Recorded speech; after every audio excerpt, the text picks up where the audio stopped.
गुलामी और तुम्हारी गरीबी ने पश्चिम को ये ख्याल दे दिया है कि तुम किसी कीमत के नहीं हो, तुम जिंदा भी नहीं हो, तुम मुर्दों की एक जमात हो। और जो लोग मुझसे पहले पश्चिम गए, विवेकानंद, रामतीर्थ, योगानंद और दूसरे हिंदू सन्यासी, उनमें से किसी का अपमान पश्चिम में नहीं हुआ। कोई दरवाजे उनके लिए बंद नहीं हुए, क्योंकि उन्होंने झूठ का सहारा लिया। उन्होंने बुद्ध के साथ जीसस की तुलना की, उन्होंने उपनिषद के साथ गीता की तुलना की, गीता के साथ बाइबल की तुलना की। पश्चिम के लोगों को और भी गौरवमंडित किया।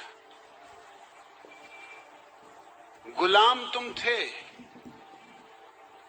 गरीब तुम थे, तुम्हारे सन्यासियों ने तुम्हें आध्यात्मिक रूप से भी दरिद्र साबित किया, क्योंकि उन्होंने तुम्हारी ऊंचाइयों को भी पश्चिम की साधारण नीचाइयों तक खींच कर खड़ा कर दिया। मेरी स्थिति एकदम अलग थी। मैंने पश्चिम से कहा कि भारत आज गरीब है, हमेशा गरीब नहीं था। एक दिन था कि सोने की चिड़िया था।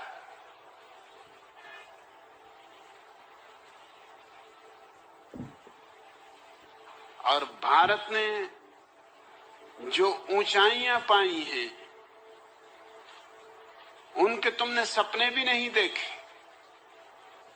और तुम जिसको धर्म कहते हो, उसको भारत की ऊंचाइयों के समक्ष धर्म भी नहीं कहा जा सकता।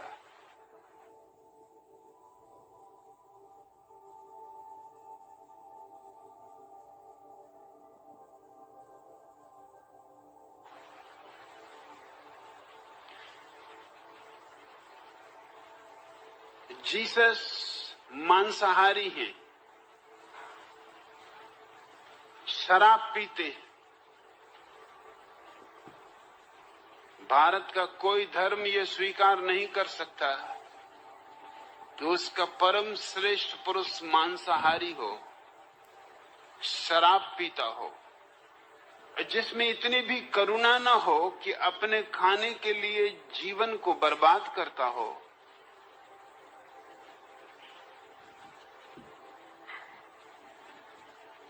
जो अपने भोजन के लिए इतना अनादर करता हो जीवन का।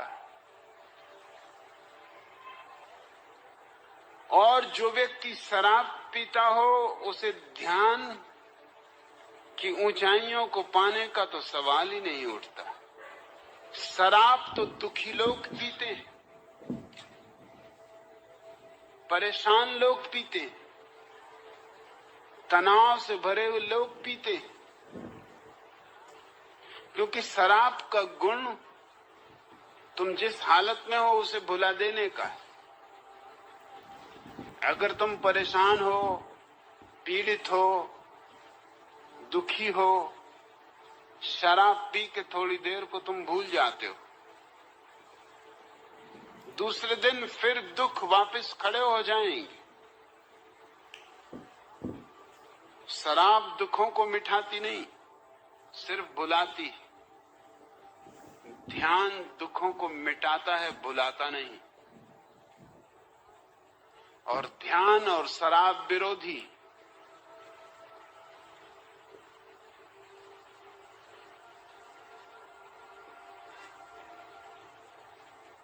ईसाईयत में ध्यान के लिए कोई जगह नहीं, लेकिन तुम्हारे विवेकानंद और योगानंद और रामतीर्थ